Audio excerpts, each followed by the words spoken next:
Hello and welcome. This month at Attracting Extraordinary Love, we are talking about all things sex. And today's topic is going to be, what are you really exchanging for sex?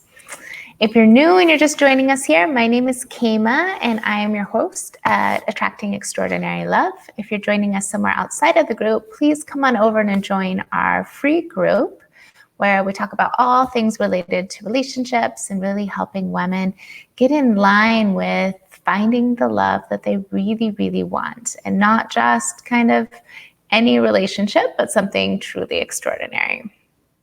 So today we're talking all about sex and really the exchange that happens with sex. So the next couple of episodes are really going to talk about the different kinds of sexual relationships we have, especially out in the dating world outside of like an intimate partnership, because I know a lot of you are out there and starting to date, and some of you even dating for the very first time in a long time. And what does that look like? So if you're someone who is open to sex outside of marriage or a long-term committed relationship, then let's definitely talk about what that looks like for you. As always, please post any questions or comments you have down below, and I will be happy to get back to those and answer those later. So the first thing that I want you to realize is sex is a major exchange on all kinds of levels. So from a psychology and a neuropsych background, as well as just anatomy and physiology, we need to really understand what that looks like so you can understand what you're signing up for. So at a basic level, when we have sex, we're exchanging all sorts of things. So if you're having unprotected sex or limited protected sex, you're actually exchanging some DNA. So you as a woman, as a man enters you and you have that exchange, you're actually taking on and absorbing some of his DNA, and that stays with you always. I'm just going to let that sink in for just a second, because I want you to really understand. So I'm not talking about diseases. I'm not talking about any of that. Like obviously, like safe sex is a different conversation. I'm just talking about on a simply biological level. The next place we need to recognize is that sex creates something called an oxytocin bond. So when we have sex, what happens is our brain shoots off all of these really great chemicals. It's the same ones that when you have a baby and your baby comes, like you instantly like bond to that baby when you hold it. Sex creates that similar bond. And for women in particular, from just like a historical biological perspective, the body was designed to connect to a partner, knowing that that partner would help keep you safe. So as you become pregnant, you become really vulnerable. As you have a baby, you and the baby are really vulnerable. And so the sex is meant to bond you to that partner and that person for like survival reasons, right? So we can't just turn that off. That is like chemicals that are happening inside of us. Same with like when you smile and laugh, like your brain just shoots off some chemicals that are gonna make you happy and make you feel good. We can't just stop that, right? So a lot of women like to think that they can just compartmentalize sex, and you might even be able to, but I want you to recognize there's some things you just can't compartmentalize.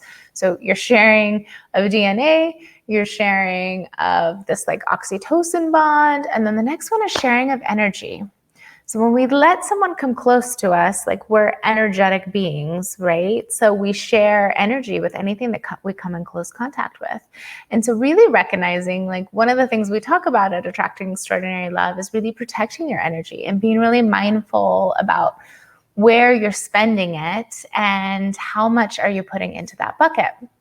So when you're getting close enough to be intimate with someone, your energy fields are crossing and connecting. And whether it's just emotional energy, actual physical energy, whatever that is, I want you to really think about who you're letting into that space, right? So this is all about getting really, really clear about what you want and then being super intentional about how you act. So get clear, be intentional. So if we think about like, what is the thing that we most want? What is the relationship that we most want? We want to do everything that aligns us to that, right? So like, think about if you set a goal for finances. So you decided, I want to save up for a new car. Every decision you made about your finances, you'd then have to weigh against that, right? Like, is this new pair of shoes worth delaying the new car, or is the new car really that important to me? And you'd have to like really check in and be intentional about those decisions. Otherwise, you'd never hit that goal of the new car. Like the money's probably not just magically appearing. You're probably taking action steps to get there. With relationships, you're doing the same thing. So you're getting really, really clear about what is the kind of relationship that I want, and am I taking actions that align with that? Am I being intentional about getting there? So let's say, and I'm not going to determine what kind of relationship that is for you, but let's say that type of relationship is a long-term committed relationship, which is why most of the women are here. We want to check in and say like, okay, if I'm dating somebody that I'm not really that interested in, or I'm hooking up with someone, or I've got a situationship, and we'll talk about those in later podcasts, then what is it that are my actions really aligning with the thing that I most want? Because remember we've talked about this in other places, every time you say yes to something, you're saying no to something else. Every time you say no to something, you're saying yes to something else. So if the relationship you really want is this magical, extraordinary, amazing relationship, but you're spending time in a place that's not giving that to you, then you're not really taking action toward the thing that you're saying you most want. You're actually keeping yourself stuck. So when it comes to having sex, I want you to really think about that too.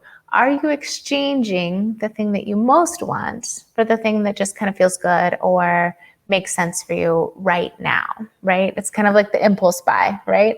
So do I need the Starbucks coffee today, or do I want to save that money towards the new car, right? So do I want the impulse buy, or do I want the long-term benefit of this, like really had heart setup? Relationships are the same way. So I'm looking in, and I want you really thinking about what are you exchanging for sex if this isn't the partner that you really want to be with, if this isn't the long-term relationship that you really want, if they're not showing up for you in ways that make you feel special and connected and all of those things.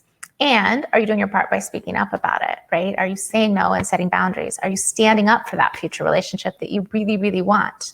Are you standing up for yourself in that, right? So really deep down connecting and looking at, is this what I really want? Is this the kind of relationship that I want? Am I showing up as my best self in the way that I want to be? So if we design our like future self as like, you know, if I go 5 years down the road and I look at like this person I'm headed towards, you know, would she show up in this situation this way? So really weighing that in. And if the answers are yes, this is in line with what I want, this is in line with who I am, this is in line with who I want to be, and all of those things, then you're green light. This is probably a helpful thing for you. If not, it's probably a hurtful thing, and it's probably holding you back from what you really want. So get clear and be intentional. And I can't wait to talk more about these things this week. Thanks, guys.